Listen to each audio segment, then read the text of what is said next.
kami ucapkan. Selamat datang Bunda, selamat datang Bunda, selamat datang kami ucapkan. Saya Yayan, Yayan, terimalah salam dari kami yang ingin maju bersama-sama. Terimalah salam dari kami yang ingin maju bersama-sama. Selamat datang Ibu. Ya nih, ya. Nah, balita yang namakan balita berarti bayinya sudah di luar perut ya? Apa di dalam perut? Dari luar ya. Nah, namanya balita. Balita itu butuh apa yang pertama? Gizi seimbang. Selain gizi seimbang juga dia tentunya fungsi kasih sayangnya. Lalu apalagi kalau balita, Bu? Ibu kalau iniin balita, ngapain lagi? Apa yang bisa kita lakukan untuk balita? Ayo, saya lebih senang tanya jawab. Ayo Bu, monggo. Kasih sayangnya dalam bentuk apa? Melalui ASI, melalui sentuhan, melalui jarak kita dengan balita. Lalu apa lagi? Ketika anaknya sudah semakin gede, ngapain lagi? Kita memperkenalkan dia dengan dunia luar ya. Bukan maksudnya langsung keluar ya. Maksudnya anak itu, balita itu butuh mainan. Sudah mulai coret-coret, bener nggak? Coret-coret. Nah, terus dibiarin aja dinding dicoret-coret gitu. Nah, itu harus kita dampingin. Dengan apa? Dengan kasih sayang, ya kan? Lalu apalagi? Selain makanan, balita olahraga nggak? Bisa diajak dengan kasih sayang, bisa ajak berenang, seperti itu. Saya kasih contoh yang langsung ke kehidupan sehari-hari. Kalau balita biasanya dibawa kemana, Bu? Untuk kasih.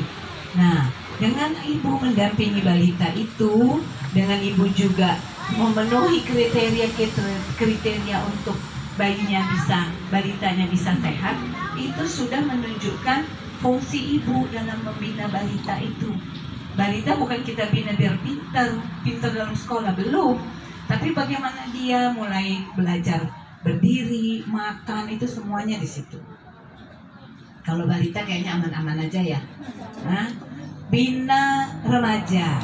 Nah, ini yang sekarang ini, remaja sekarang sangat-sangat apa ya? Kalau saya bilang, kalau susah sih enggak juga ya. Cuman berbeda dengan kita. Kalau kita dulu nyebut nama bapak aja nggak berani ya. Oh, sekarang lu gue juga ada tuh ke orang tuanya. Bener nggak? Nah, apalagi sekarang word in your hand. Dunia ada di genggaman Anda. Apa tuh? Handphone yang tadinya cuma bisa foto, kriteria untuk balitanya bisa sehat, itu sudah menunjukkan fungsi ibu dalam membina balita itu. Balita bukan kita bina biar pintar dalam sekolah, belum. Tapi bagaimana dia mulai belajar berdiri, makan, itu semuanya di situ. Kalau balita kayaknya aman-aman aja ya. Nah, bina remaja. Nah, ini yang sekarang ini, remaja sekarang sangat-sangat apa ya? Kalau saya bilang, kalau susah sih enggak juga ya. Cuman berbeda dengan kita. Kalau kita dulu nyebut nama bapak aja nggak berani ya. Oh, sekarang lu gue juga ada tuh ke orang tuanya. Bener nggak? Nah, apalagi sekarang word in your hand. Dunia ada di genggaman Anda. Apa tuh? Handphone yang tadinya cuma bisa foto, bisa ngirim SMS doang, sekarang sudah ada WA. Bisa langsung kirim foto, video, apalagi bikin apa tuh? TikTok ya? TikTok, terus bikin apa lagi? Macam film-film pendek, sampai ke hal yang negatif. Ada juga tuh remaja yang banyak kan kasusnya berhubungan dengan pacarnya di videoin, nanti handphonenya hilang, di-share lagi, akhirnya kena undang-undang IT atau ITE. Nah, remaja Bu, yang dikatakan remaja umur berapa? 13? Remaja sampai umur berapa? 13, udah remaja ya? Nah, ketika anak laki-laki remaja kayaknya kita nggak terlalu repot ya. Cowok kan biasanya ya udah deh, paling juga main. Kalau remaja perempuan, nah di situ biasanya menstruasi umur 12 rata. Nah, itu sudah akil balik. Bagaimana cara penyampaian ibu ke remaja tersebut? Jangan dibiarin aja nanti dia kaget-kaget. Jadi pendidikan seksual terhadap remaja itu perlu Bu. Itu termasuk dari tribina remaja. Jangan awam, jangan bikin istilah-istilah termasuk yang balita tadi. Jangan bikin istilah-istilah yang sekarang, yang maksudnya istilah yang tidak medis, ya kan? Nah, contohnya remaja perempuan, bagaimana ibu menerangkan ke dia bahwa dia juga mempunyai alat kelamin. Di sekolah dibilang apa? Nih mamanya nih, lu sih arisan-arisan melulu, nonton sinetron Ajab dan Sengsara melulu. Benar nggak? Nah, jadi udah begitu kodratnya kita perempuan Bu. Ada di Alkitab, saya Kristen, ada juga di Al-Quran bahwa perempuan itu sudah kodratnya akan hamil, melahirkan. Emang ada menyusui dibikin situ? Ayo, ya apa? Membesarkan, terus apa lagi? Kodratnya kita juga setiap bulan datang menstruasi. Sakit kan itu ya? Walaupun ada yang nggak sakit, tapi kayaknya pasti badannya pasti ada perubahan. Nah itu semuanya kaum perempuan Bu yang melakukan itu.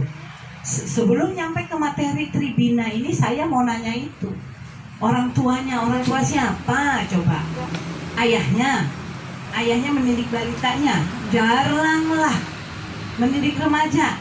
Jarang. Ayahnya kemana? Benar, cari duit. Insya Allah. Apa nongkrong di warung kopi? Tabok aja Bu kalau di warung kopi. Hah? Jadi memang secara kita tidak sadari itu semua ada di kita kaum perempuan. Lalu sebelum kita membina yang 3 ini apa dulu yang harus kita lakukan? Saya kalau membawa materi, saya akan menyambung semuanya. Tidak materi yang itu aja. Ya kalau misalnya materinya tentang bina balita, bina baca aja ada di internet. Nah, saya mencoba menyambungnya. Sesudah tahun mengkerucut, yang biasa melakukan tribina ini biasanya 80% perempuan, apalagi bina remaja. Ayo, bapaknya lagi kantor, emaknya pusing, remajanya main WA melulu kan? Nah, dilarang nggak itu? Susah. Oh, sekarang sekolahnya juga via daring, via online. Nah, lalu bina lansia, siapa yang melakukan? Kita juga biasanya kaum perempuan. Nah, jadi sebelum sampai ke tribina, kita harus sadari semuanya itu harus biasanya 80% dilakukan oleh kaum perempuan. Lalu kita gimana? Gimana mau membina mereka? Kalau yang pertama kita tidak sehat. Jadi kita dulu Bu, kita dulu disehatkan. Kalau yang usia subur, yang masih menstruasi, yang bisa berteman itu harus benar-benar dijaga keutuhan badannya, kesucian badannya. Itu susah Bu. Remaja itu susah, lebih susah menghadapi remaja zaman sekarang karena mereka semua ada di handphone. Dia nggak butuh kita Bu sekarang. Dia butuh temannya di WA group. Dia butuh teman WA group SMP, SMA, apalagi kalau yang udah dulu alumni, ya kan? Nah, jadi di situ kita harus ingat juga 8 fungsi keluarga tersebut. Selain tribina, 8 fungsi keluarganya dimasukin Bu. Fungsi agama itu harus diterangkan juga. Fungsi kasih apa? Kasih sayang, cinta kasih, Lalu pendidikan, ini balita ke remaja juga pendidikannya harus dilihat, Bu. Sekarang saya ambil contoh musim pandemi COVID sekarang. Bagaimana ibu mendampingi anak-anak ibu yang belajar via online? Nah, kita aja gaptek, bener nggak? Ibu mau ngajarin anak ibu fisika, nah fisika ibu aja punten 4, nah, punten 6 aja dapat 6 karena kasihan aja kaminya. Bener nggak? Ya suka bener, karena saya ngalamin. Nah, matematika beda, Bu. Maksudnya ilmunya sama, IPA. Kalau anak kita IPA, ini Azan boleh ngomong ini? Belum. Kasih tahu ya. Pelajaran IPA sampai mati ya itu juga kok. Matematikanya begitu. X kuadrat tambah X kuadrat tambah 2X itu begitu. Beda dengan sosial. Tapi yang beda bagaimana apanya sekarang? Cara belajarnya, Bu. Lah, ibunya disuruh belajar, ibunya buka laptop aja nggak bisa. Bener nggak? Ini saya juga begitu. Untung anak saya satu udah cowok, udah umur 25, udah kerja. Lah kalau waktu dia SMA, nggak ngerti, Bu saya. Sekarang buka laptop aja udah syukur bisa ngetik-ngetik. Tapi kalau udah masuk ke grafik-grafik tuh nyuruh staff. Nah sekarang gimana kita dengan era belajar online gini? Ibu di mana? Jangan anaknya disuruh belajar di depan laptop, ibunya nonton sinetron Ajab Sengsara atau sinetron apa lagi tuh ya yang isinya banyak itu loh. Jijik banget ya. 4 atau apa itu? Antv ya? Hah? Atau Indosiar? Atau jangan masukin nanti saya dimasukin. Terimalah salam dari kami yang ingin maju bersama-sama. Terimalah salam dari kami yang ingin maju bersama-sama. Terima kasih Bunda. Terima kasih semuanya. Selamat jalan, selamat sampai di tujuan.